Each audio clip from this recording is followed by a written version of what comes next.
ashabihi ajmain. Amma ba'd. Jamaah Masjid Agung Istiqomah yang dimuliakan Allah, bersyukur kita kepada Allah Subhanahu wa taala atas segala limpahan nikmat dan karunia-Nya kepada kita semua, sehingga kita dapat hadir bersama-sama di Masjid Agung Istiqomah ini dalam keadaan sehat walafiat.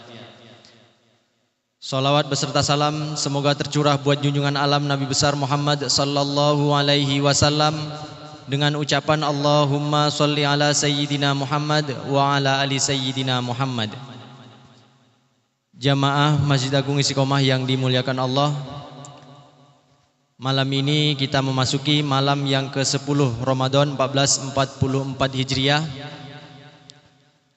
Sebelum kita melaksanakan sholat sunat tarawih secara berjamaah, marilah sama-sama kita dengarkan tausiah yang dalam hal ini akan disampaikan oleh Al-Ustadz Dr. Khoiri SSY MH. Kepada beliau, waktu dan tempat kami persilakan.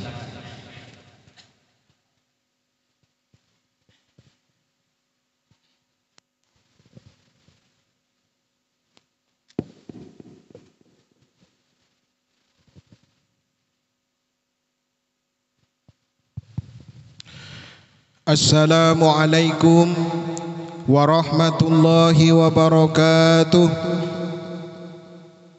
Tak semangat nampaknya Pak. Masih puasa Pak? Sudah buka Pak?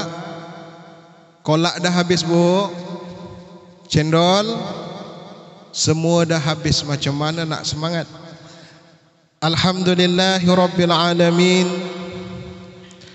Wassalatu wassalamu ala asrafil anbiya'i wal mursalin wa ala alihi wa sahbihi rasulillahi ajmain. Asyhadu an la ilaha illallah al-malikul haqqul mubin wa asyhadu anna sayyidana Muhammadan abduhu wa rasuluhu sadiqul wa'dil amin. Rabbi israhli sadri wa yassirli amri wahlul 'uqdatam min lisani yafqahu qawli waj'al li waziran min ahli. Amma ba'du. Bapak-bapak, ibu-ibu, orang tua kami, alim ulama, cerdik pandai, tokoh masyarakat yang insya Allah pada malam hari ini semuanya dimuliakan oleh Allah Subhanahu wa taala. Amin. Bersyukur kepada Allah Subhanahu wa taala dengan mengucapkan alhamdulillah sampai malam hari ini malam yang ke-12 dikurangi 2. Ibu, kita masih diberi kesempatan oleh Allah Subhanahu wa taala untuk melaksanakan qiyamul Ramadan. Kata Rasulullah sallallahu alaihi wasallam, man qama ramadhana imanan wa ihtisaban ghufira lahu ma taqaddama min zambih. Mudah-mudahan dengan kita melaksanakan qiyamul Ramadan, Allah Subhanahu wa taala akan mengampuni dosa-dosa kita yang telah lalu. Salawat dan salam marilah kita sampaikan kepada Nabi besar Muhammad sallallahu alaihi wasallam dengan ucapan Allahumma salli ala sayyidina Muhammad wa ala ali sayyidina Muhammad. Mudah-mudahan nanti di yaumil mahsyar ketika tidak ada pertolongan, salah satunya yang kita harapkan adalah syafaat dari Rasulullah sallallahu alaihi wasallam. Mudah-mudahan kita semua yang hadir pada malam hari ini termasuk umat Rasulullah nanti yang akan mendapat syafaat. Amin ya rabbal alamin. Bapak Ibu para hadirin yang dimuliakan Allah Subhanahu wa taala, pada malam hari ini kita akan membahas orang-orang yang boleh tidak berpuasa. Bapak Ibu para hadirin yang dimuliakan Allah Subhanahu wa taala, puasa Ramadan hukumnya wajib berdasarkan firman Allah Subhanahu wa taala dalam surat Al-Baqarah ayat 183.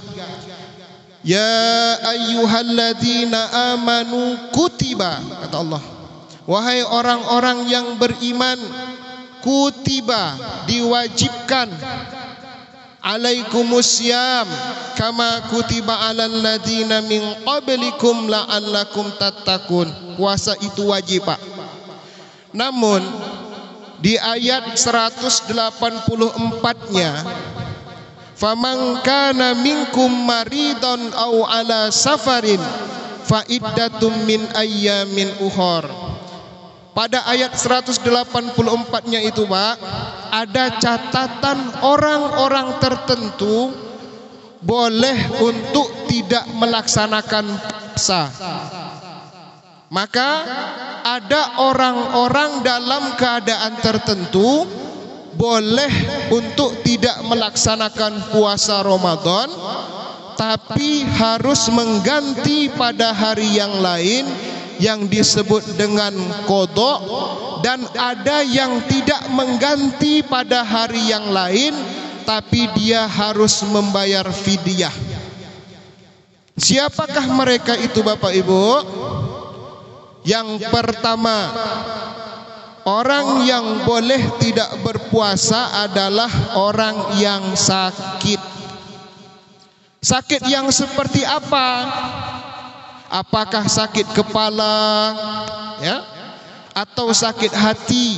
Pak Ustadz, saya baru ditolak oleh seorang janda, Pak Ustadz. Sakit hati saya, Pak Ustadz. Boleh enggak saya enggak puasa? Ya, atau sakit gigi, ya, atau kena panu atau penyakit-penyakit yang lain, ya.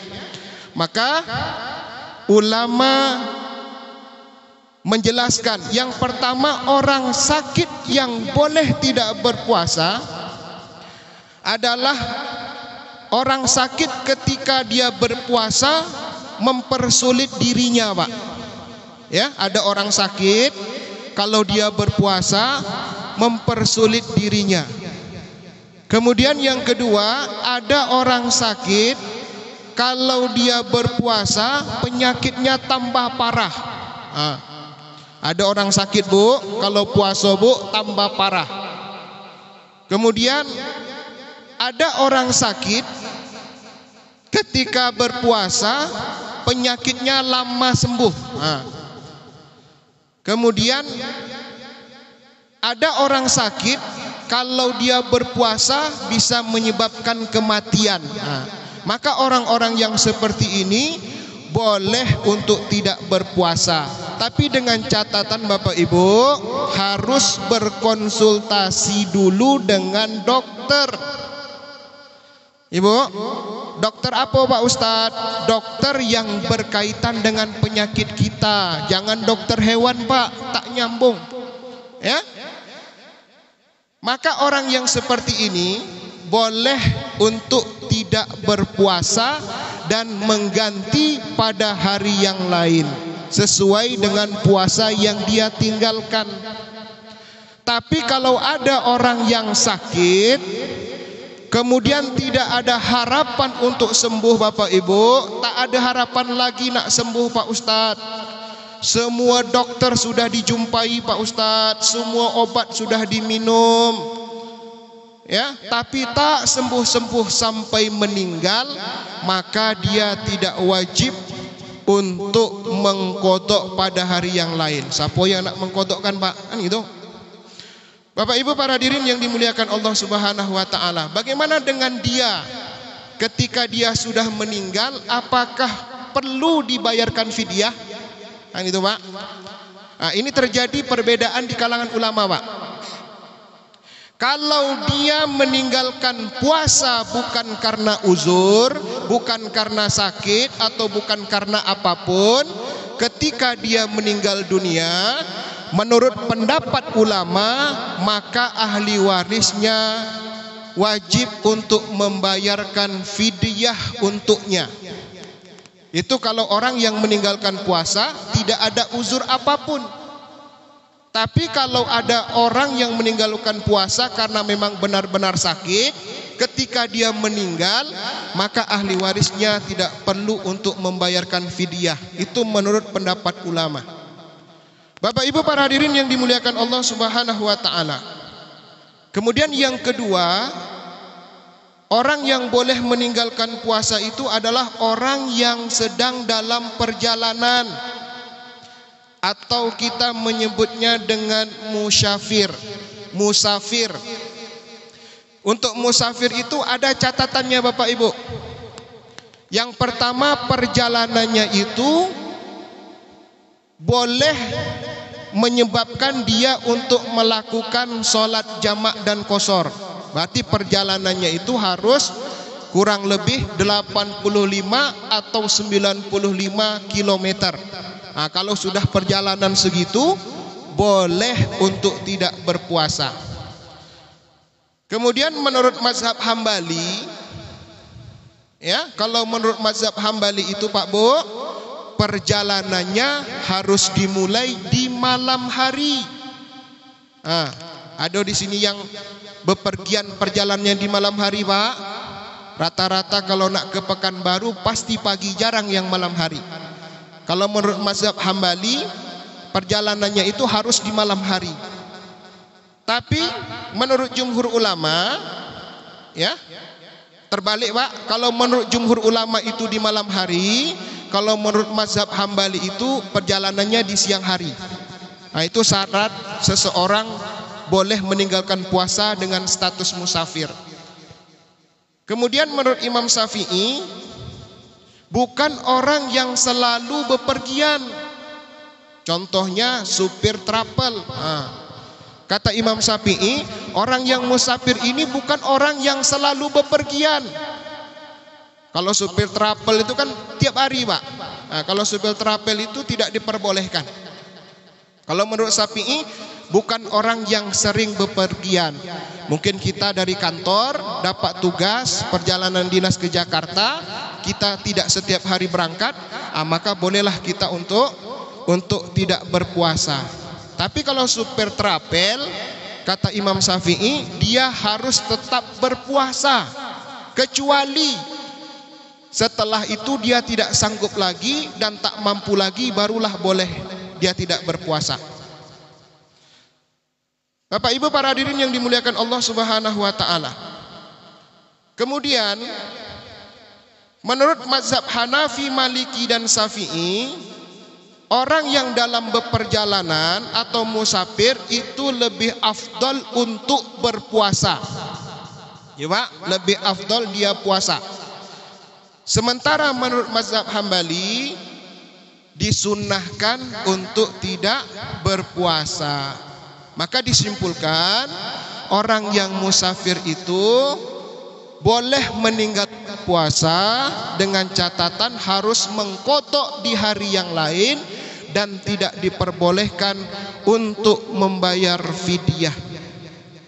Bapak Ibu para hadirin yang dimuliakan Allah Subhanahu wa taala. Kemudian yang ketiga, orang yang boleh tidak berpuasa itu adalah orang yang hamil menyusui, ya. Orang yang hamil menyusui khawatir akan dirinya sendiri dan khawatir akan anaknya. Kemudian berdasarkan konsultasi dengan dokter bahwa dia tidak dianjurkan untuk berpuasa. Menurut mazhab Hanafi, orang tersebut, ya, perempuan tersebut hanya berkewajiban untuk mengqadha puasa. Ya Pak, orang yang hamil menyusui itu hanya diwajibkan untuk mengqadha puasa. Sementara menurut mazhab Syafi'i, Hambali wajib membayar fidyah jika khawatir atas anaknya. Ada orang yang menyusui khawatir atas anaknya, maka dia wajib mengqadha dan dia wajib membayar fidyah. Tapi kalau dia khawatir akan dirinya sendiri, maka dia cukup untuk mengqadha puasa, ya. Bapak Ibu para hadirin yang dimuliakan Allah Subhanahu wa taala. Kemudian ada mazhab lagi yang fenomenal, ya, menurut Ibnu Hazm, ya. Ibnu Hazm ini mazhab Abu Daud Az-Zahiri. Menurut Ibnu Hazm, orang yang hamil kemudian menyusui tidak wajib kedua-duanya. Mazhab ini nggak pernah dipakai Pak. Namanya mazhab Abu Daud Az-Zahiri. nama imamnya adalah Ibnu Hazm, nama kitabnya adalah Al-Muhalla. Mazhab ini jarang dipakai, Pak, karena pendapat-pendapatnya banyak yang tidak sesuai dengan keyakinan kita. Bapak Ibu para hadirin yang dimuliakan Allah Subhanahu wa taala. Kemudian bagaimana dengan orang yang tua? Orang yang tidak bisa berpuasa lagi. Ulama sepakat orang yang tua yang sudah tidak sanggup berpuasa lagi, yang sudah tak ingat dirinya sendiri, ya Pak. Ditanya sudah makan Pak? Belum, rupanya sudah makan 5 kali. Ya. Mungkin dia sudah tidak ingat lagi dengan anaknya, sudah tidak ingat lagi dengan keluarganya. Yang lebih parahnya lagi Pak Bu, tak ingat dengan istrinya sendiri. Kamu siapa? Saya istrimu Pak. Istri yang mana? Itu orang yang dah tua renta, tak bisa berbuat apa-apa lagi. Maka ulama sepakat dia tidak wajib untuk mengqadha dan wajib untuk membayar fidyah saja. Bapak Ibu para hadirin yang dimuliakan Allah Subhanahu wa taala, terakhir, bagaimana dengan orang yang pekerja berat?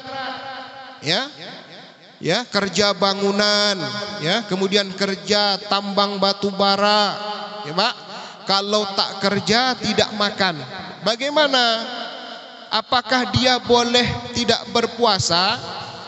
Kata jumhur ulama, orang yang bekerja berat seperti tukang bangunan, dia wajib untuk berniat puasa, dia wajib untuk sahur. Nanti di perjalanan puasa, kalau dia tidak sanggup, maka boleh berbuka. Tapi jangan diniatkan dari awal Pak. Saya sahurlah, nanti jam 9 saya buka. Itu salah niat dah tuh. Ya, tapi niatkan dari awal memang niat untuk puasa. Nanti di perjalanan kalau memang dah tak sanggup, cemenak pingsan, boleh untuk berbuka.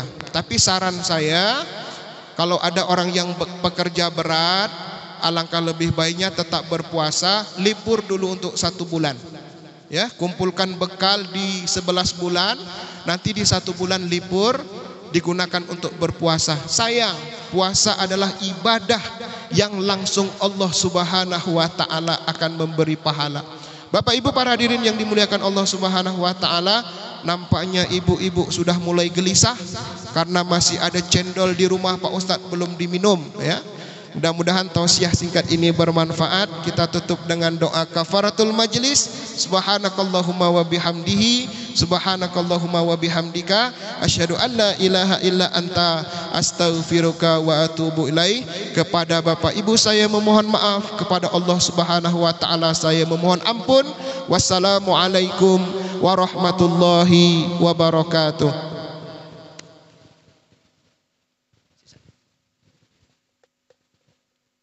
Terima kasih kepada Al-Ustadz. Semoga Allah memberikan kepahaman kepada kita semua. Selanjutnya untuk salat sunat tarawih akan dipimpin oleh imam kita Al-Ustadz Budi Rahmat SKSH dan Bilal Saudara Faizal Azri SPDI. Terima kasih atas segala perhatian. Mohon maaf atas segala kekurangan. Saya akhiri. Assalamualaikum warahmatullahi wabarakatuh.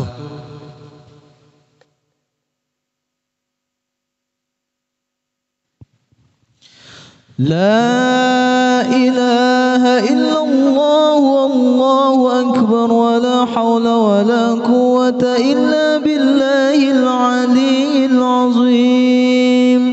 اللهم صل على سيدنا محمد.